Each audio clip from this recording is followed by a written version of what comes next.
So it is like the search for status, and like you can look at people that are millionaires and you can say, yeah, that's someone that loves status, they love power. But you can look at people that are, say, oh, I don't care about money, I don't care about money. But really, like you ask them, okay, you don't care about money, but really, you want to be seen as humble by people around you. So it's still a search for status. And it's just a search for status. We all want that. And the sooner we can get with it and accept that, I think the happier we can become. And I think it's like being loved by others for being and being seen for something special inside us. So if every human has that need, then every coach requires an offer that they're known for. And your offer is your message. Your message is what you consistently share. And the more you share it with consistency, the greater it gets built up around you. And it's like something that's built up in the field online. So the offer comes from your inside world, like just as Julida was saying, and it gets built up inside you through repetition, reps, and sharing. And just like opening up yourself, the more you tap in to yourself inside, the more courage you will feel in journeying deeper with that offer. And having moved through this myself and being really lost with my offer at times and really like not knowing what's going to happen, even after I found an offer, my direction changed, my values changed. So when your values shift through the journey, your offer will shift because your offer is an extension of what's important to you.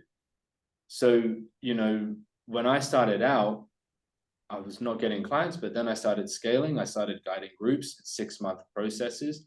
And then I've learned that this work is really about these internal changes that we're making, which influence the external results we want to really achieve. So as Julida really mentioned before, regarding the tasking from last week, with your monthly review, like reflecting on your own feedback, what feedback you're getting from your environment, are you feeling positive emotions because of that? If not, you're probably off track. And that's all right because you can change. So you can solve these problems. The more you solve them, the more you liberate the energy that is trapped and invested, like she was talking about. The more your energy will become available, you'll complete the healing cycles, and that will come into your offer. Because your offer consists of a group of processes of trauma that you have healed. And then because you've completed those cycles, that's what you will be known for helping others do, because that's your congruence. We don't have qualifications in coaching. We have credibility that comes from experiences in our lives that we have healed ourselves from. So I think that's super important just to understand where the credibility and authority comes from. And so as you complete these healing cycles, you're going to get clearer on what the kind of person you want to serve. And there's a guy called Aaron Doty, who's an Instagram influencer. He says, like, we don't need to raise our vibration as we are naturally high vibrational beings. It's like a buoy on the ocean. If we have heavy habits, thoughts, and relationships that bring us down, then creating success as a coach and entrepreneur is going to be very, very difficult because you're starting off with an empty tank and you can't get very far. So you've got so many investments, like giving us what I call like a negative return on our investment out. So we call them like they have this negative return. We become empty of what we want, but we become full of need, negative emotions, and disempowerment. And the more we release these in negative investments, the more we feel on a consistent basis free choice, positive emotions, and empowerment. And then the outcomes then generate because we become more positive, outcome oriented. We're focusing on what we want. Me and Juliet have been journeying with this a lot in our like association. So like circling back around with your offer, the more you free yourself from negative investments, the more free choice you feel to take this journey that, Jacob's on, I'm on, Juliet is on, and you don't stop. Like you think you know what you want next, but when you get there, you're going to want something else. And the thing is, like, once you get there, it's not just easy to get to the next space. There's other deeper things you have to let go of to keep elevating. But if you try and elevate by pushing, you just understand that you're just avoiding something unconsciously. Like if you just like work on yourself, like if I could tell myself something 3 years ago, just work on yourself. Stop trying to take massive action for 14 hours a day. Just work on yourself and share those learnings online. So the more you release that stuff, the more abundant, the faster you'll move towards your goal. Instead of pushing, you'll be pulled like a vacuum. And your offer is a vehicle into that. Your offer is not something for your clients. Your offer is your self-development journey. It's not a fixed thing either. Like when you create it, it's not like it's done, it's finished. It's a lifetime practice. So it's your message, like when you propagate it inside yourself and nurture it, it becomes your legacy and it gets propagated, like, which means just seeded into the minds of people. And that's how you become immortal. But you seed it into the minds and the hearts of others, and you see yourself live on through others. And it's like children, like you have kids, it's like your kids are a reflection of what you are. So we only really begin living this message when we begin the journey. And we begin the journey when we like really start taking action. So today I thought it would be really good to actually go through a couple of frameworks, structures that you can use to make up the foundations of your coaching offer. And it's like what I was going through with Laura. Would that be okay? Would you be happy to look through some of that? Oh yeah, Sweet. All right. Sweet. absolutely. Cool. Can I get screen sharing capabilities? Can I get a promotion, Julia? Promotion, co-host. Yeah, of course. Yeah, that's good. Yeah, this journey, like, just doing it for the money, it's not enough because it can be too uncomfortable sometimes. You have to do it for self-development. Like, I just think that's just like so important. Some people say, oh, you don't have to do anything. No, if you want success, it has to be for a reason greater than material things. So That's true. 100%, like, I'd be lying if I said otherwise.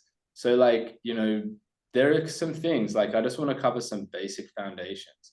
Like I don't want to build out your whole offer today. I just want to stimulate your thinking. So there are some choices, and we've been talking about concepts like for the last couple of minutes, but I'm going to bring you into more specifics. It's a bit of a different place in your brain. So maybe just like make that shift that we're going to talk about logical things now. And so like, you've got like a couple of different ways you can deliver an offer. Like there's two things, right? There's your offer, and it's important to know that your offer is what you offer to people, and it's not your program. Your program is what you do every week. Your program is like what your tasking is, how it's structured. Your program is that, but your offer is how it's facing forwards to your market. Your offer is like, how is it positioned and who is it positioned for? No one wants to be some average coach that does one-off sessions and does, discounts and just serves anyone. I can tell you right now, that is not an empowering place to be. And if you ask someone, if you had a choice between serving everyone or, serving a couple of people, but creating a massive amount of change and earning 6-7 figures a year, what do you think they would choose? Like, so if you know that, then you understand people that are doing the generalist model are just settling. And if you know that they're settling, you know that they don't feel good about themselves. And there are people that avoid, and you always have the choice in this life. So let's look at the delivery mechanisms. One-on-one work there's two kinds of delivery that I want to cover today. There's working one-on-one with people, and there's group sessions, one-to-many. And like, these are pretty basic concepts. You probably heard about them. One-on-one work is like, okay, I trade 1 hour of my time for a certain amount of money. Group sessions is like, okay, 1 hour of my time, but I can have like 1, 5, 10, 20, 100 people, and I can still like charge the same amount as if I was working one-on-one. I can also create the same impact as I work one-on-one. So I want you to know something, and maybe write this down if you think it's valuable, is that the amount you charge and the amount of impact you create is only based on who you're serving. If you're serving broke people, you're going to get people saying, I don't have the money. That is absolutely what's going to happen. So I think it's just super important to understand like the positioning of your offer is very important. And the more specific you are on who you serve, the more you can charge. Because like how much does a GP, like a doctor, get? paid as opposed to a brain surgeon. There is a vastly different amount that they are getting paid, but who gives more value? Like if you were about to die, like how much would you pay someone? So if you want to earn like a lot of money, and of course money isn't everything, but I'll tell you, it makes life easier. You know, it definitely makes life more comfortable, I should say. So do you want to decide, okay, do I want to start off one-on-one or group? Now, what are the pros and cons? One-on-one allows you to get confidence, less pressure. It's a good starting place for someone that has never had a client or never worked in groups. Group sessions, they're scalable. So if you start on one-on-one, you cannot do that forever. There's a cap of 6 clients. If you start serving more than 6 clients on a program basis, you can only serve about 6 people at a time. Like we've seen people come and work with us that when they start serving more than 6 people, they've got about 2 to 4 weeks before they burn out and they have to quit their business.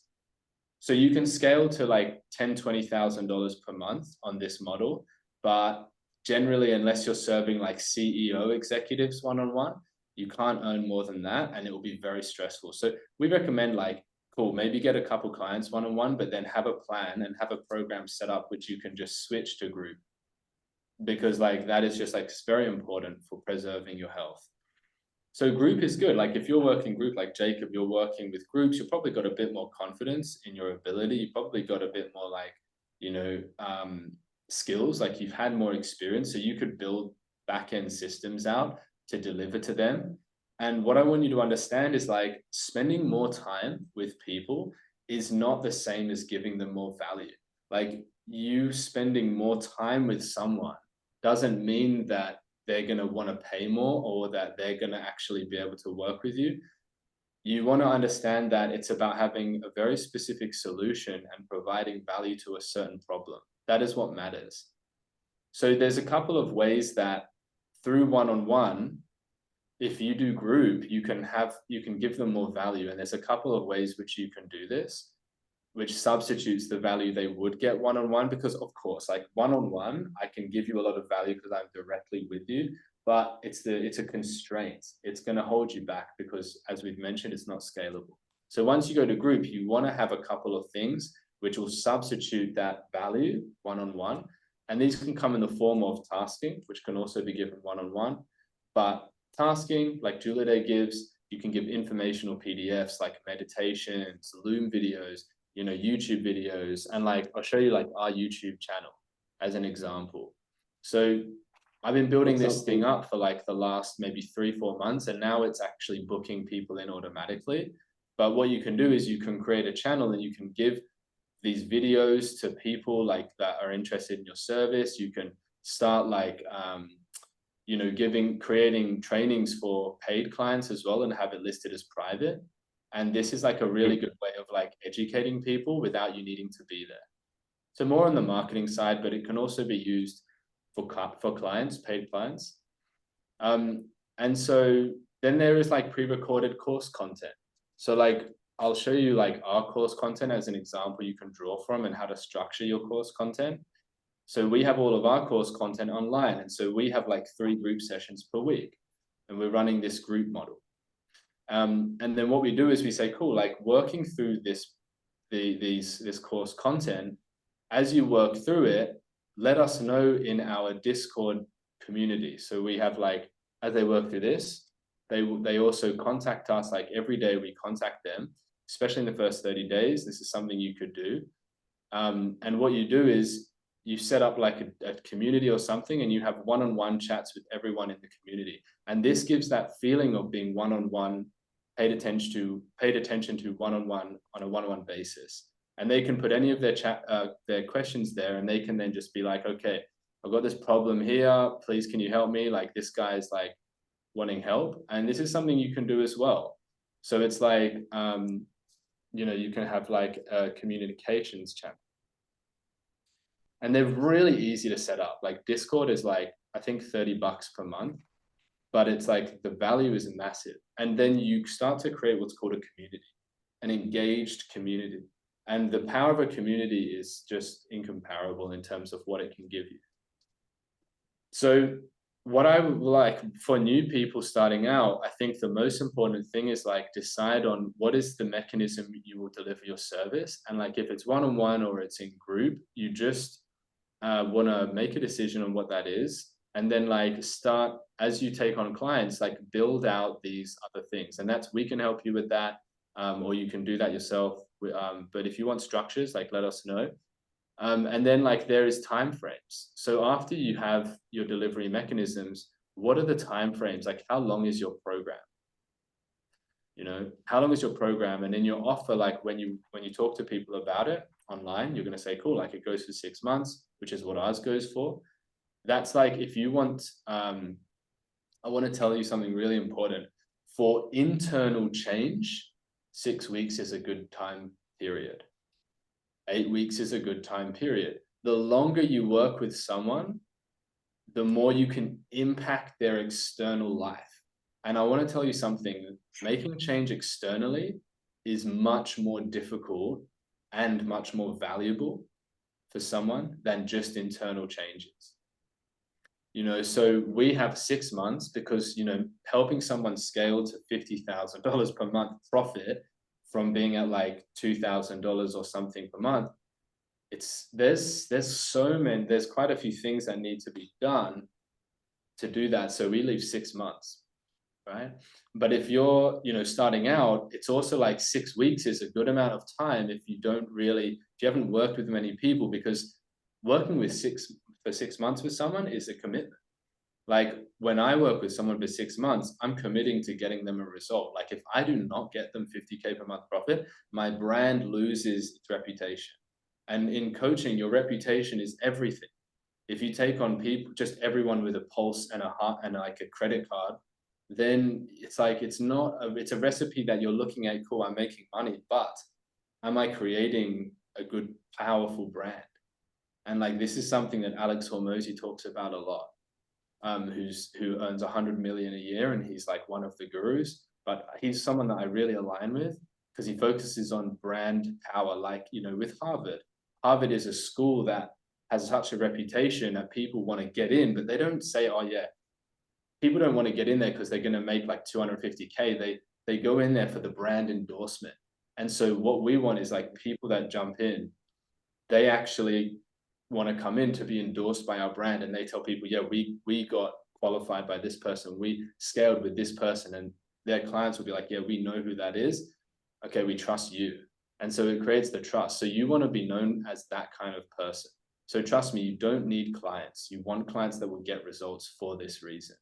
That is the thing. And if you turn people away, that will absolutely take your confidence to the next level. So decide on your time frames. And I think that is like pretty much like all you need to do to start out. I think this is the most important thing. You've been working on your mindset, Jacob, and like everyone else that watches this recording, you've worked on your mindset. The next thing to do is start to take action. If you do not take action with what you've learned internally, yeah, you make some good change like in this program. But if you don't take that out and help people with it, then you are just helping yourself. And we don't want to be that kind of person. When you teach it, you then learn more about what you have done with your coach. Like this is the next logical step. It's like learn the change, then do it with others. And the more people you do it with, the more it will give you back because it's compounding. It's just consistently compounding. So yeah, like looking at that, what are my mechanisms? What are my time frames? Once you've got your offer sorted, I think a good task would be to decide on those two factors and then maybe like just put it down on a page what you want to feel when you've created results with your clients, because that is a very good metric. As Juliet has said, like all goals are important for the states that they create in us. And so how do you want to feel having created results? You know, what do you want your client to kind of feel as well? And then from there, we can look at your niche, and there's lots of other things that come next, but this is the most important first step. And like, you know, what you do is like, you get clear on your niche, get clear on your offer, just a bit on the marketing side, not too much. You start reaching out to those people, and only when you know who you're serving and what you're serving them with, can you actually reach out to the right people? And Jacob will know this process that I'm taking you through. It's a typical simple sales process. You know who you're reaching out to, so you find audiences of those people, you book them in for a call. And if you know who you're targeting, you'll know if they're qualified to even work with you. You book them in for a call, you turn them into a sale, they pay, and then the coaching work begins. And it must happen in that order, because if you start doing coaching work here and helping them in the DMs, or you help them on the sales call, you will absolutely waste your time, because they're not invested. You're invested because you want them to be your client, but they're not invested. They have not paid. So only when someone pays are they invested. That is something super important. So that's how it works. And so, scaling to big goals requires, like, order and sequence is everything. Doing it in the right order, that will create a very strong sense of accomplishment, confidence, make you feel good, but also like you will accelerate very quickly. So yeah, I wanted to share that. Excited to see like what your kind of like results are of that tasking. And yeah,